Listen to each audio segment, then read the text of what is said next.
So, good news and bad with Halloween. Let us get to the good stuff, then we will get to the more questionable things. Well, on the plus side, Halloween Ends has finally released another official poster, and it looks incredible. I thought it was very, very well done. Very, very, very good. And I do like the decision of pairing Michael and Laurie standing side by side. So, very interesting choice of how to do the new poster. And I do think it looks amazing, but of course, there's a bit of a poison pill attached because if you look at the very bottom of the poster, it is announcing that yes, Halloween Ends will go to Peacock. I think, like most commentators on this, it's a little weird with Halloween Kills, good or bad, at least it made sense. There was a lot of uncertainty. Again, people want to forget this, but yes, the virus was still there, and people were worried that box office itself would be over and streaming really was the only option left. But things have gotten a lot better. Maverick has been a massive box office success. Strange and the Multiverse of Madness also a big success, although not as huge. And even Thor, which a lot of people keep pointing to, disappointing box office, did make pretty good money. And then we have Minions and a few other cases which suggest no, the box office has not gone away. The complete myth. Streaming has not replaced what's going on in theaters. So despite a lot of iffy news on the theatrical front in terms of box office, it's very weird that they've chosen the Peacock option. The only thing I can think of is this is not a Blumhouse decision. This is not a decision Jamie Lee Curtis wanted or the cast wanted.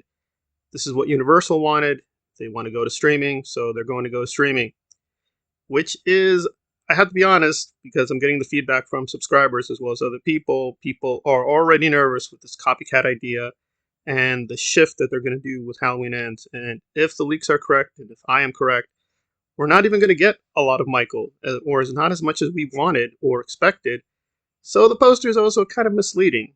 It's a great poster, and I'm sure we are going to get the promised final fight between Laurie and Michael. But beyond that, it's not clear what could be promised with Halloween Ends. Still, I have high hopes. They are rating it R, so the official rating is R. That's reassuring. It is still coming out in October. That's also very reassuring. But this other bit of news is very, very alarming because it is going to have a bit of an effect on the box office. So, for whatever reason, they're making a trade off with Peacock versus the box office. Of course, the diehard people will, I think, go out to see it. I'm still unclear if I want to pay for it in theaters. I think I will, just to put out material and just put out content. So, out of self interest, I will. But I gotta be honest, the people who have been diehard fans of this trilogy and are open minded to the copycat idea, you're really not helping them because they are facing some stiff opposition here, and this is not helpful to their cause. So I think it's going to be polarizing either way, but this really could not have come at a worse time because a lot of people were already on the edge of the copycat idea, and we still don't know that much about Corey. They haven't really released anything on Corey. No interviews, no more images.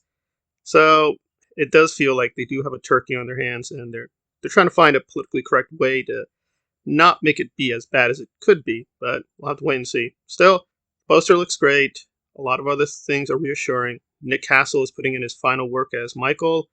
Jamie Lee Curtis will probably not be back as Laurie in terms of full on capacity. So this will be her last performance as Laurie in any substantive way. So it's a lot of reassuring news as being a climax to the trilogy. But yeah, this news is pretty strange because whatever we want to say about Blumhouse, they do care about money. So it just feels like a really odd financial decision, especially given that even Halloween Kills, which was disappointing in terms of box office, still managed to make a lot of money despite it being somewhat mixed with fans and with critics. Unlike 2018, which, whatever I think of it aesthetically, and I did not like it that much, it was a monster hit. It was a cultural phenomenon. I mean, the amount of people who loved it and praised it was through the roof. So it has declined a lot in terms of the attentiveness and I think the cultural footprint that they wanted with the trilogy. So it's very, very strange they're kind of kneecapping the trilogy with this very weird way of ending the whole thing. And the marketing push has also been much weaker than I expected.